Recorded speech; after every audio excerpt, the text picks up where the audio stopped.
¿Cómo están ustedes? Muy buenas noches, bienvenidos a Tolerancia Cero. Fernando Villegas, Fernando Paulsen, muy buenas noches.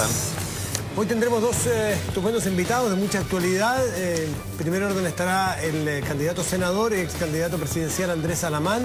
Y luego estará con nosotros Francisco Lavé, exdirector del Instituto Nacional de Estadística, el INE, quien aparece hoy como el responsable de lo que usted ha visto denunciado por una, más que denunciado, expuesto por una comisión de expertos sobre este desastre del INE.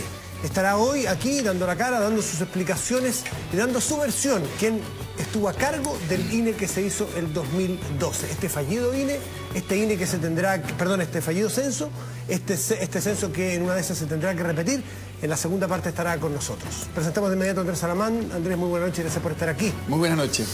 Aunque el corazón les diga otra cosa, o aunque no hagan tanto caso al corazón, sigan a Evelyn Matei. No se le vio muy convencido en el Consejo General de RN ayer, Andrés. ¿Qué le dice su corazón cuando ve que Evelyn Matei es la candidata de la Alianza? Me dice que me jugué entero en el Consejo General para que en definitiva ella fuera proclamada como la candidata de la centro-derecha. Era un Consejo General, como son todos los consejos generales de Renovación Nacional, que son complejos, los consejeros son muy autónomos. Yo hablé con ellos durante la semana. Ahora puedo decirlo sin inconveniente. Yo los conozco mucho, son mis amigos de toda la vida. Habían muchos que me señalaban durante la semana que ellos iban a venir a votar resueltamente en forma negativa. Yo les hice ver que si esa era la determinación que ellos tenían, era mejor que no vinieran. De manera Pero hay que... viejos amigos que se dieron vuelta. Hay viejos amigos, habla de los viejos amigos de RN, que siente que se le dieron vuelta en favor de Evelyn Matei, y me refiero casi con nombre y apellido. Dos parlamentarios que pronto estuvieron allí, Nicolás Monkever, Alberto Espina, rápidamente cerraron fila o dejaron de apoyarlo a usted cuando la cosa estaba muy líquida todavía. A ver, es que yo no creo que eso sea un problema de amistad o no amistad. Ellos efectivamente, como otras personas de Renovación Nacional, tomaron esa opción efectivamente en forma muy temprana y creo que es algo legítimo. No veo en eso mayor inconveniente. Yo separo siempre lo que es la amistad con lo que es, en definitiva, las determinaciones o las decisiones políticas, y creo que es bueno mantener esa separación. Andrés, ¿por qué el 14 de mayo de 2005 Sebastián Piñera pudo dar vuelta al Consejo General de RN cuando las cosas pintaban como que todos apoyarían a Joaquín Lavín? ¿Y por qué ayer usted no pudo dar vuelta a la claque y que dijeran Alamán presidente, que fuera el candidato? A ver, Matías... ¿Qué diferencia hay? La voluntad de ser o no ser candidato. Efectivamente, durante el Consejo, quiero decirles entre paréntesis que fue un esfuerzo importante que en definitiva los consejeros apoyaran a Evelyn Matei, pero yo tenía tomada la decisión de antemano de no ser candidato. De hecho, el senador Antonio Horvat y diversos parlamentarios y otras personas que intervinieron durante el Consejo reabrieron o intentaron reabrir esta posibilidad. Yo en esto quiero ser particular... Aunque ayer hubiese habido unanimidad, disculpa, de los consejeros para decir Alamán presidente. A ver, pero si es que hubo las muestras de afecto que son normales en estas circunstancias, es un Consejo General que estuvo muy entusiasmado en una primaria, que yo quiero decir, es una primaria que yo perdí y que la perdí sin que corresponda echarle la culpa a nadie. Cuando uno pierde una campaña tan estrecha, bueno, yo siento que Pablo Longueira fue un legítimo vencedor de la primaria. Yo jamás he señalado que esto se le debió a esta circunstancia o a esta otra circunstancia. El asunto es muy simple y sin hacer una larga historia porque no viene al caso, cuando yo supe que se había producido esta lamentable enfermedad de Pablo Longueira, hablé con el ministro Chadwick, que me llamó por teléfono, yo estaba en México. Entonces me dijo cuál era mi estado de ánimo y yo le dije claramente lo que posteriormente se graficó. Yo le dije, mira Andrés, la UDI jamás va a aceptar que yo sea el candidato. En consecuencia hay que prepararse para un escenario diferente. Posteriormente, esto lo reiteré al llegar a Santiago, la directiva de Renovación Nacional formalmente me dijo que participara en un mecanismo que se estaba estudiando, que no se habría alcanzado jamás un acuerdo, o que tuviera la voluntad de ir hacia primera vuelta. Y yo dije claramente que no estaba dispuesto a ninguna de las dos opciones, entre otras cosas porque yo considero que la unidad de la centro-derecha es muy importante. Yo me jugué por las primarias y creo que era importante sacar adelante una candidatura única más aún en el escenario y en el cuadro político que tenemos. Fernando. Hola, buenas noches, Andrés. ¿Qué tal, Fernando? Hace unos años atrás, no me acuerdo exactamente cuándo, creo que fue cuando esa princesa con ojos de cordero degollado, la Diana, se murió. Fue un año muy malo para la reina Isabel y terminó diciendo que este había sido un año annus horribilis, que significa año horrible, no otra cosa como creen algunos. Y en algún sentido para ti ha sido un annus horribilis que no ha terminado el año, eso es lo más terrible de todo. Entonces te quiero poner en una circunstancia. Hay una campaña senatorial con la cual tú vas a reiniciar tu carrera en cierto sentido o darle una nueva luz o aire. Es una carrera difícil. Entonces pueden pasar dos cosas. Una es de que no te vaya bien. Y ahí la pregunta sería, ¿qué haces en ese caso para mantener viable tu presencia política, que es para ti lo esencial? Y si ganas, que también es bastante probable, es muy posible, ¿cuál sería tu postura eventualmente en caso de que a su vez Michelle Bachelet haya llegado al poder y se dé una situación bastante compleja en la política chilena, porque tenemos por un lado un grupo de gente que va a llegar con el ánimo de cambiar un montón de cosas y en poco tiempo y con mucha energía y con mucha gente empujando detrás en las calles y en todos lados?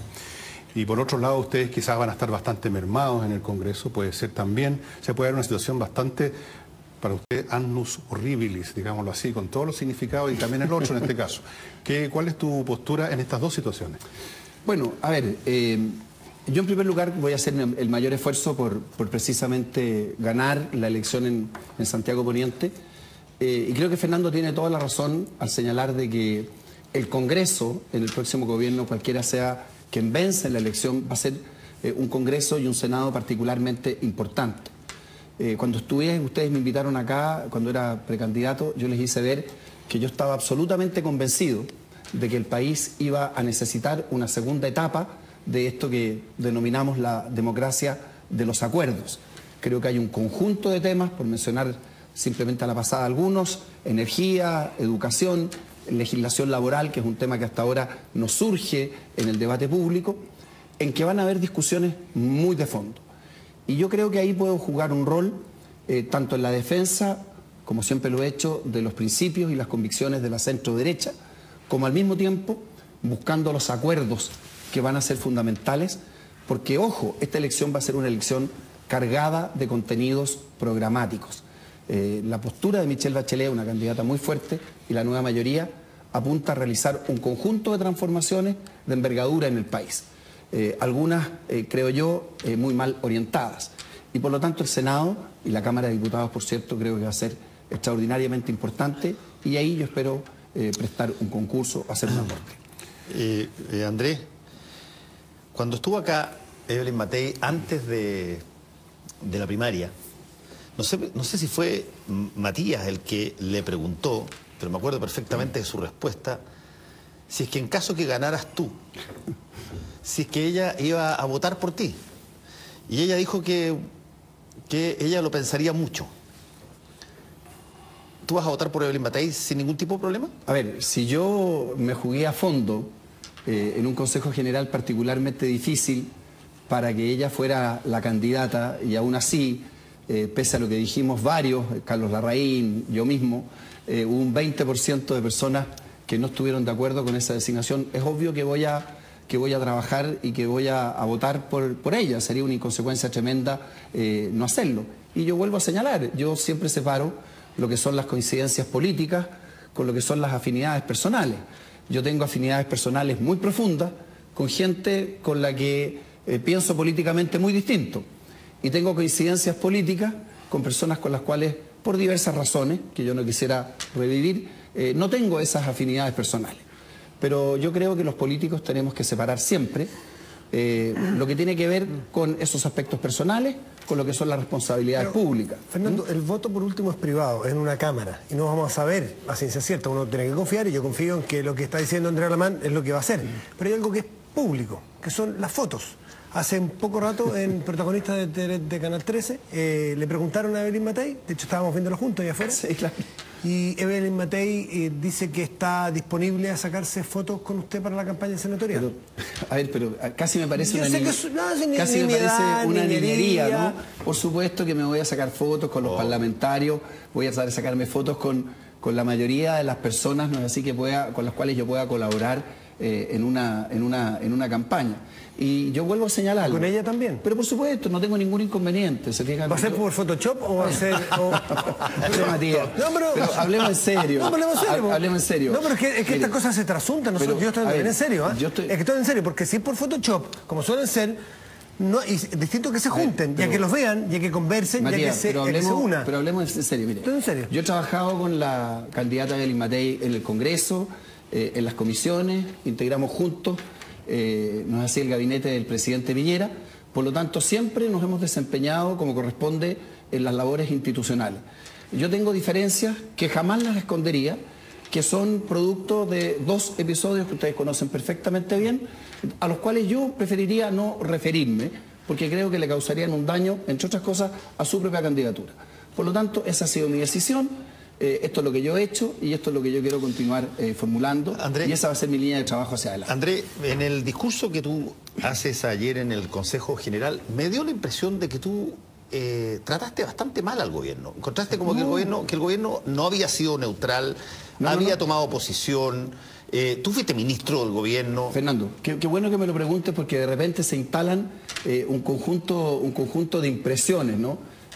Todavía se señala esto de que no fui a saludar a Pablo Longueira, lo que sea.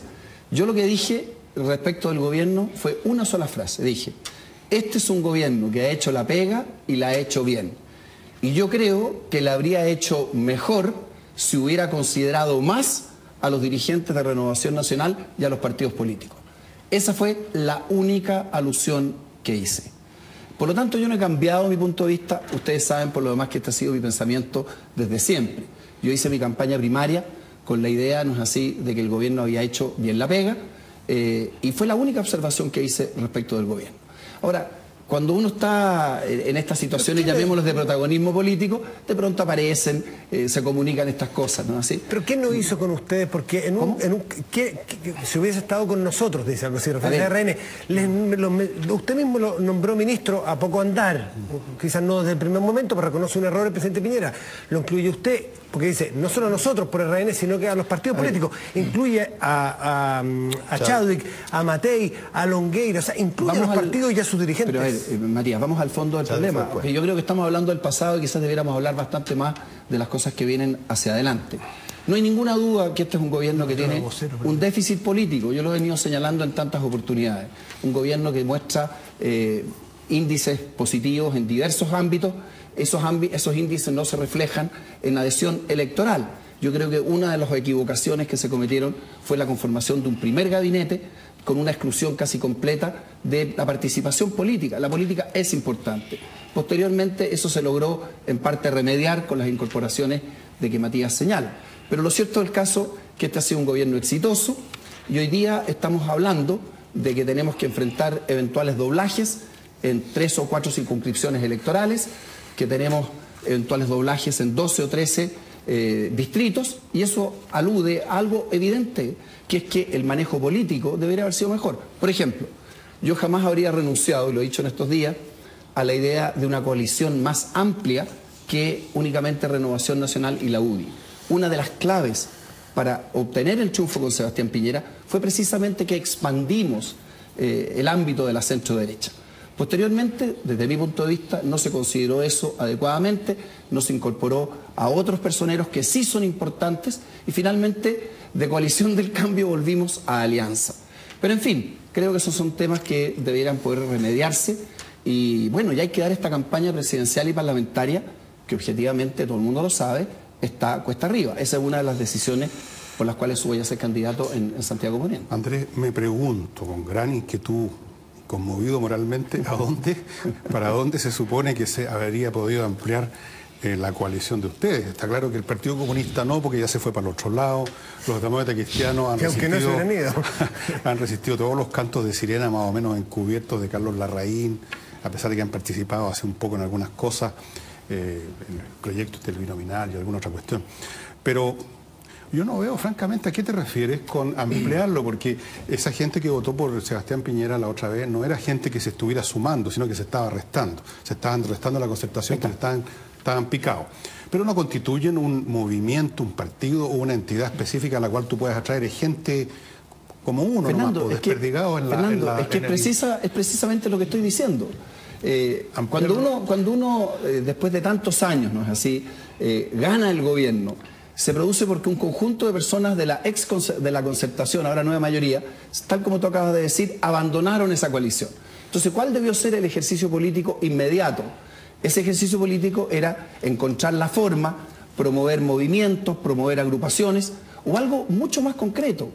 Por ejemplo, han habido un conjunto de ministros y de personeros públicos en este gobierno que han tenido la oportunidad de desempeñarse adecuadamente. Y sin embargo, si uno ve cuántos son los que están enfrentando esta elección parlamentaria, y uno llega a la conclusión, y por eso que yo los he apoyado tanto, que son muy pocos.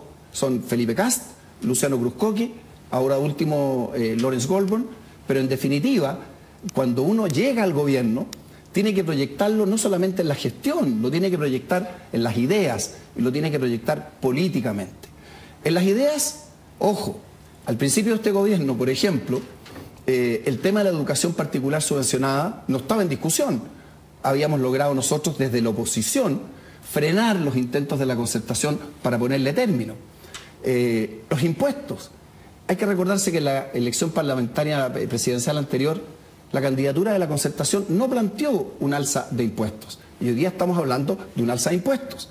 Después tenemos hoy día los que quieren poner patas abajo, patas para arriba, el sistema previsional. Entonces, ¿qué es lo que ha ocurrido? Lo que ha ocurrido es que desde mi punto de vista, un gobierno que ha tenido una buena gestión, desde este punto de vista no ha sido capaz, pienso yo, de anclar las ideas medulares en la sociedad y expresarlas políticamente. Pero Andrés... Y eso era precisamente, esto ya es una nostalgia, y eso es precisamente lo que yo pensaba que debía ser la segunda etapa de la primaria. Pero por Mi idea habría sido, formemos una coalición popular, abramos las fronteras de la Renovación Nacional y la UDI, presentemos un programa de gobierno atractivo. Estamos a 90 días de la elección presidencial y aún no tenemos un programa de gobierno. Pero mira, Andrés, por intenciones y por intento no se ha quedado atrás Renovación Nacional. Renovación Nacional ha presentado 2 proyectos con gente de la concertación y particularmente con la democracia cristiana para renovar no solamente el sistema binominal, sino que para renovar el poder ejecutivo.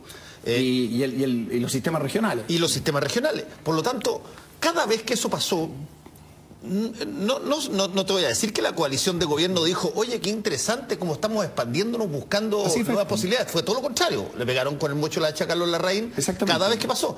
Entonces, por eso que uno entiende que uno pueda sentir que tu discurso ayer fue un poco crítico al gobierno, porque hay un montón de episodios donde se está dando lo que tú crees que se debiera haber dado, pero cada vez que se intentó, o no gustó, o, bueno, lisa y llanamente se canceló la posibilidad. Ya lo he señalado. Yo creo que este gobierno ha tenido una muy buena gestión, no en todos los campos. Ustedes van a estar un rato más con el director del INE, así que ahí podrán hablar de otras maneras. Yo lo que pienso es que deberíamos haber aprovechado estos 4 años para generar mayores instancias políticas, para que los partidos se entendieran mejor con el Ejecutivo, para influir mejor en lo que podríamos decir es la atmósfera de la sociedad. Esto nadie puede considerarlo, vuelvo a decir, una crítica destructiva. Todo lo contrario, creo que lo que tenemos que hacer en los pocos días que nos quedan hasta la elección de noviembre es poner esa visión hacia adelante. Fernando, yo soy un convencido absolutamente, que lo que ha hecho Renovación Nacional con la democracia cristiana es el embrión de nuevas alianzas hacia el futuro. ¿Cómo no vamos a mirar, Fernando, lo importante que fue la campaña de Andrés Velasco en las primarias? Entonces, un gobierno que es perceptivo, que tiene buenas antenas políticas, tiene que darse cuenta de que existen esos movimientos en la sociedad y encontrar la forma de canalizarlos, de atraerlos y de generar una fuerza para continuar ejerciendo el poder.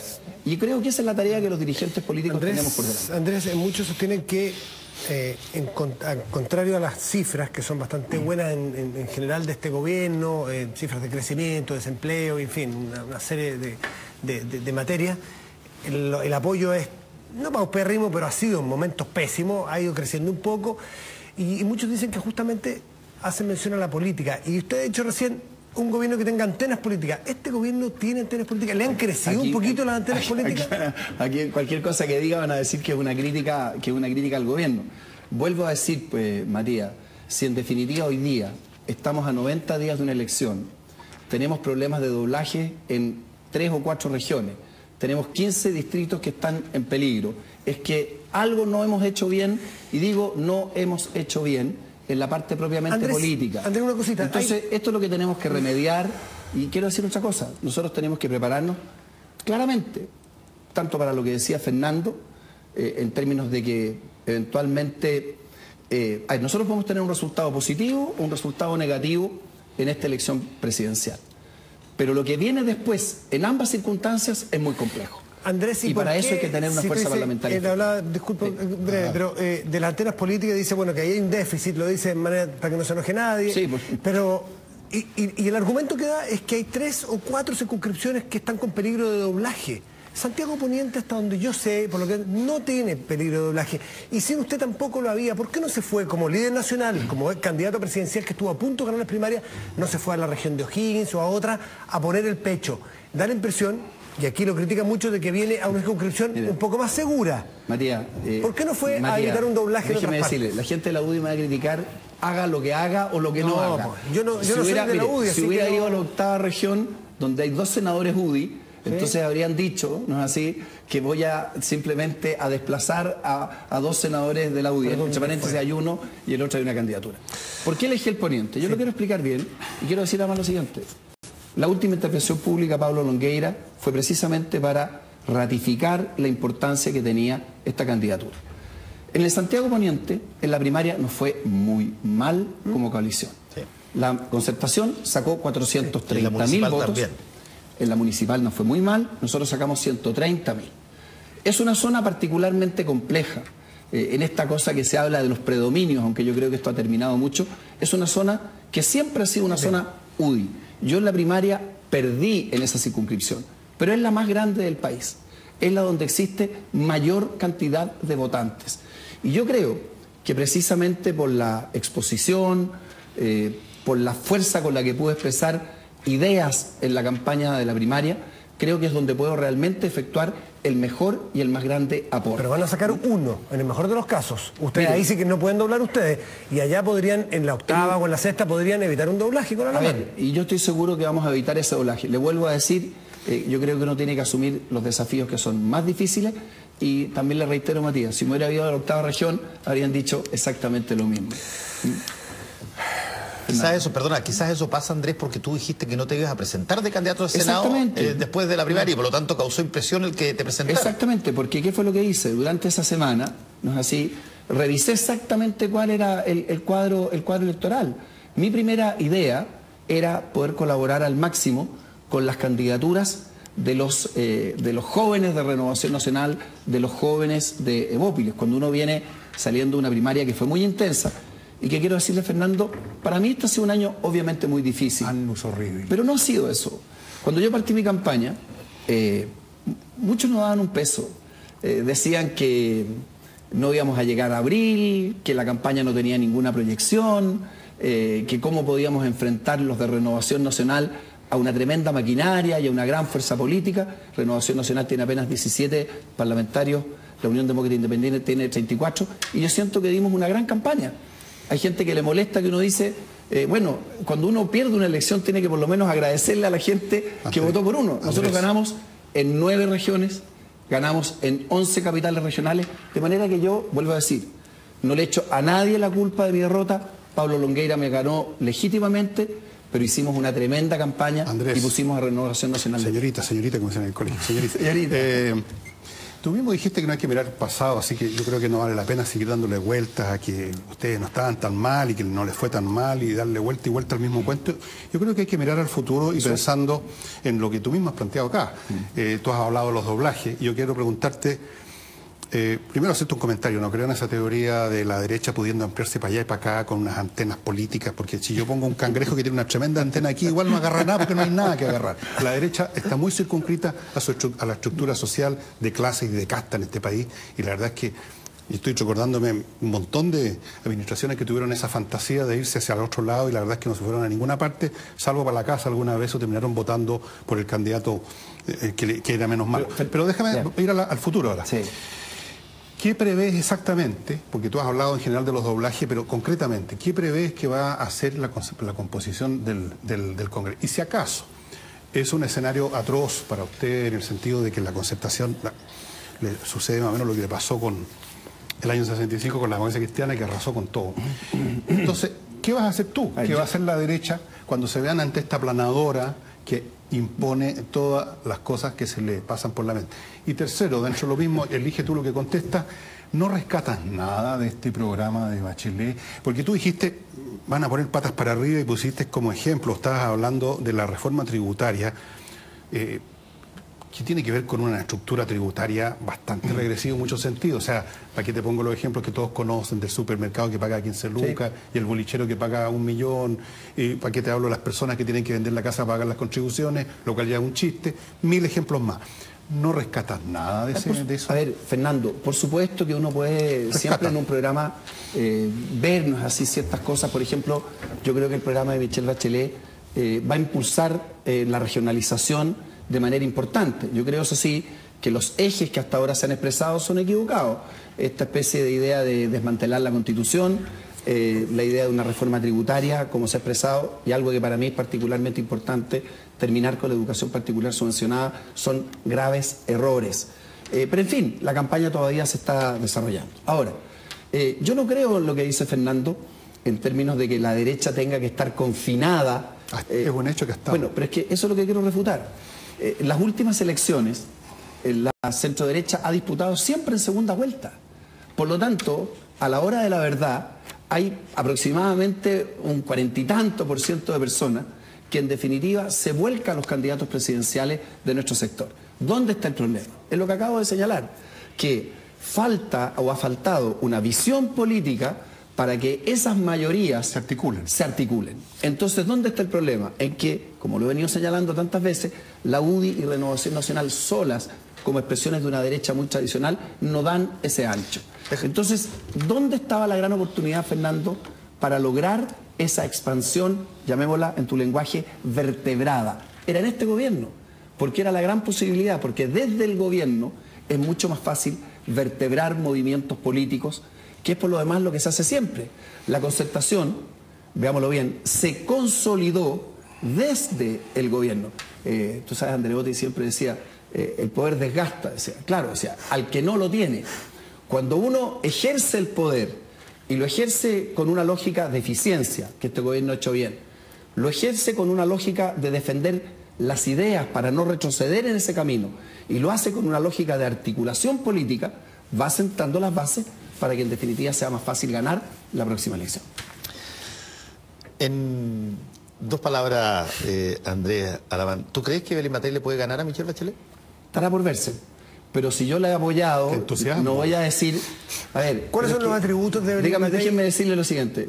Obviamente todos sabemos que es una elección muy difícil. Si hubiera sido Pablo Longueira el candidato, hubiera sido yo el candidato, todos habríamos tenido una elección muy cuesta arriba. Por lo tanto, es difícil, se puede ganar, todo depende de lo que se haga en estos 90 días. ¿Y qué papel le das a los candidatos independientes que están compitiendo? Bueno, yo creo que son, aquí la gente de la centro derecha los miren menos. Yo francamente creo que son candidatos importantes. Creo que Franco Parisi va a tener una votación significativa, creo que no tenemos ni un voto que perder. Yo haría desde ya, y lo señalo claramente, lo que se hace en las elecciones francesas, cuando hay segunda vuelta, que es ver qué candidaturas pueden coincidir con una candidatura de mayor envergadura para una eventual segunda vuelta. Y yo iniciaría conversaciones, por ejemplo, con la gente del PRI. El PRI tiene 6 o 7% permanente en todas las elecciones municipales. Y aquí se les ha ignorado desde siempre. El PRI tiene un candidato presidencial, que es Ricardo Israel, está Franco Parisi. Yo, francamente, más allá que algunos arisquen la nariz, no nos sobran votos. Por lo tanto, aquí lo que falta es una inteligencia política para poder agrupar a esos sectores. Y agrupar, Fernando, a sectores independientes. Por eso vuelvo a decir, el movimiento que han hecho Felipe Kast y Luciano Kurkoki es muy poderoso como potencialidad. Ahora, ¿qué es lo que falta? Falta jugar bien en esta cancha política, mirarla de buena manera, y falta algo que yo creo que es esencial, el tema del programa. Yo sé que a veces Fernando dice que los programas no importan, pero importan, Fernando. Me echan la culpa de todo. Sí, no, considera que el único programa que importa es Tolerancia Cero. No, ¿saben por qué? Porque más allá que yo considere que sea equivocado, la Concertación va a presentar un programa macizo y nosotros debemos ser capaces de tener alternativas concretas frente a cada uno. ¿Por qué razón no se ha presentado el programa? Tú dices que ha sido por esto alto y bajo de candidatos van, candidatos vienen. Ay, Fernando, yo te cuento. Nosotros teníamos un programa completo. Fue uno de los mayores esfuerzos de mi campaña, lo dirigió Juan Andrés Fontaine y Juan Carlos Llobet. Cuando irrumpió Pablo, cuando reemplazaron, la UDI reemplazó a Lorenz Goldborn, entró Pablo se va a ver que no tenía tiempo, por así decirlo, para armar ese programa, y esa idea quedó ahí. Y por lo tanto hoy día estamos sin programa y hay que hacerlo rápido.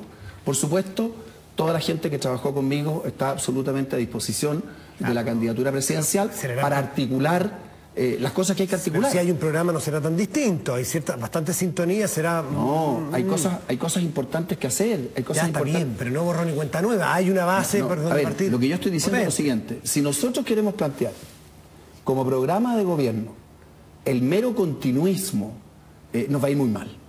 Nosotros tenemos que, a partir de lo que se ha hecho, establecer mejoras en los temas que son los capitales. Por ejemplo, ¿ustedes creen que una candidatura de centro-derecha tiene alguna posibilidad de éxito si dice, mire, en materia previsional no vamos a hacer absolutamente nada y vamos a dejar las cosas tal como están? ¿O en materia laboral? En materia laboral, ¿qué vamos a hacer? ¿Vamos a continuar con los multirut? ¿Vamos a continuar con las jornadas de trabajo como son? ¿Qué es lo que vamos a hacer en materia de regionalización? ¿Qué vamos a hacer en materia de salud pública? Ese fue golpe bajo, ¿eh? ¿Cómo? El del multirut fue golpe bajo. ¿Por qué fue golpe bajo? Porque la ministra Matei, cuando llegó al Ministerio del Trabajo, dijo que se iban a acabar los multirut. Ah, no tenía idea de eso. No, dijo explícitamente, bueno, hasta última información de hace como media hora, no se han acabado los multirut. Fernando, cero golpe bajo por una razón muy simple. Porque en este gobierno y en el gobierno anterior no se hizo avance alguno en materia de legislación laboral. Y la legislación laboral es uno de los engranajes para que Chile progrese, para que haya menos desigualdad, y esto hay que decirlo de todas maneras, para que en definitiva la conflictividad social disminuya. Entonces, un programa de centro-derecha, sin propuestas previsionales, sin propuestas en materia laboral, sin propuestas en materias de emprendimiento, sin abordar de verdad los temas pendientes a nivel universitario, como lo estaba haciendo Harald Beyer, no tiene posibilidad de ganar.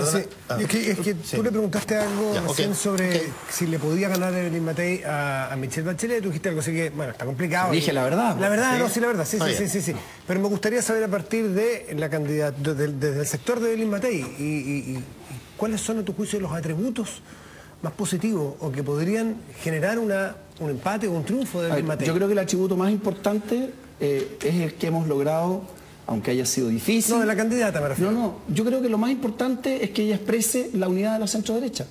Porque si no existe esa unidad, simplemente no hay ninguna posibilidad de que nos vaya bien. ¿Y ella, a tu juicio, tiene ese atributo? ¿Ella es capaz de representar a la centro-derecha? Pero bien? si la acabamos de nominar este fin de semana como la candidata única del sector. Ahora, ella tiene el desafío, no es así, de realmente transformarse en una persona que, digamos, identifique a todo este sector. Cuando tú vas a una feria y te preguntan por tu candidata, ¿cuáles son los atributos? Dime otros atributos, porque si yo traigo aquí a Guido Girardí, ¿se va a llenar de atributos Michelle Bachelet? Creo que es una mujer inteligente, creo que es una mujer preparada, creo que tiene las condiciones, en definitiva, desde el punto de vista de su formación, para hacer una buena campaña, y en Renovación Nacional y yo mismo, más allá de las diferencias personales que yo dejo absolutamente de lado, y que, como ustedes comprenderán, son plenamente justificadas, yo estoy dispuesto a ayudar. No tiene chanfle la pregunta, de verdad. Porque si yo traigo aquí a Guido Girardí, va a sacar un papel de largo hablando de Bachelet y su atributo. A ver,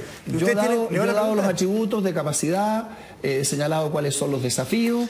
Hay una mujer capaz para dirigir el país. Hay un tema de experiencia, creo que son suficientes.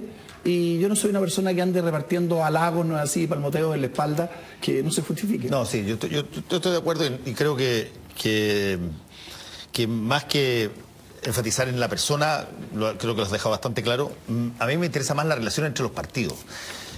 Tú hiciste una campaña contra Lawrence Goldborn totalmente distinta a la campaña contra Pablo Longueira. Contra Lawrence Goldborn era súper claro establecer las diferencias a través de tus cosas. Las diferencias eran súper claras. Había trayectoria política en un caso, no había en otros casos. Y había una gran diferencia, que fue la que en definitiva provocó... Pero mi punto es que tú hiciste hincapié en esas diferencias. Sí, claro. Incluso al costo de que mucha gente de la UDI te echó la culpa de la bajada. Ok, cosa que hoy día nadie se crea. Perdón, Fernando, teníamos una diferencia extraordinariamente importante que yo no sé si se ha dilucidado bien. Cuando a Lawrence Goldborn le preguntaban si la modificación unilateral de los contratos era legal y era correcta, él sostenía que sí lo era. Cuando le preguntaban por el juicio de Cencosud, él decía que el juicio estaba terminado. Cuando le preguntaban si él había tenido algo que ver con esa materia, él decía que no había tenido nada que ver con esa materia. Bueno, los hechos demostraron que ninguna de esas afirmaciones eran correctas y yo no tuve una diferencia personal, tuve una diferencia política para mi gusto, de gran envergadura. Y este cuento, ¿no es así?, de que yo soy el responsable de que la UDI haya reemplazado a Lawrence Goldborn. La UDI lo tenía maquillado. Por favor, la UDI lo tenía resuelto. Sí. Mira, son estos mitos, las aprovecho en el son como estos mitos.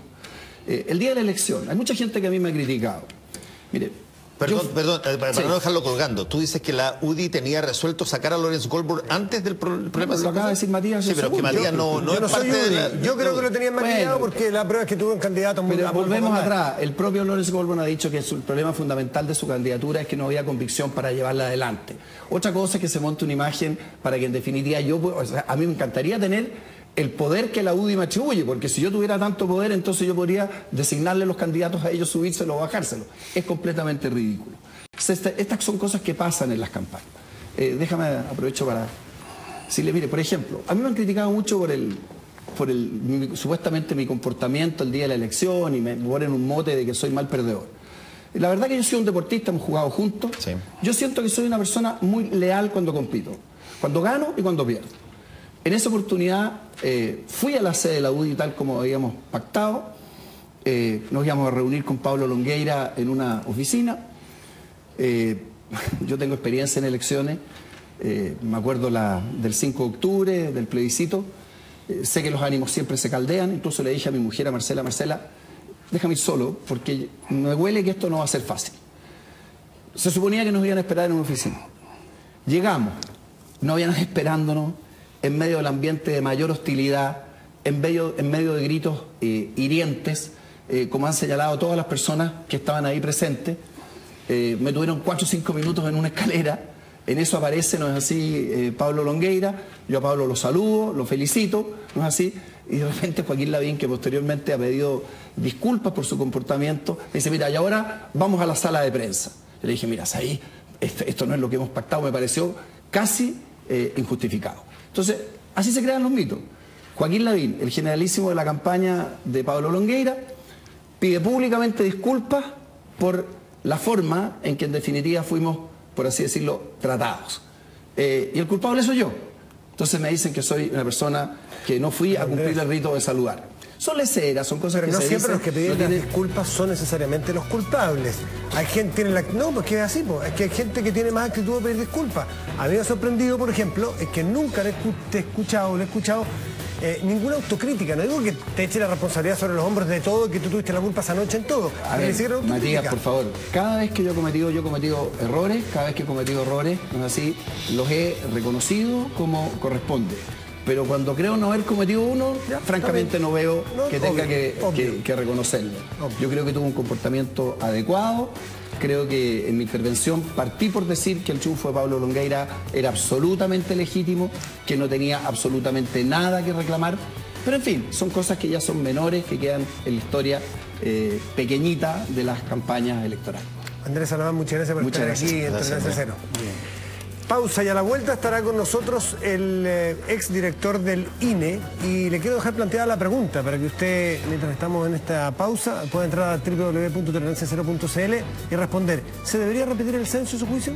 Ahí puede usted dar su opinión y a la vuelta estaremos con el que fue encargado de hacer el censo 2012, Francisco Lavé. Pausa y volvemos.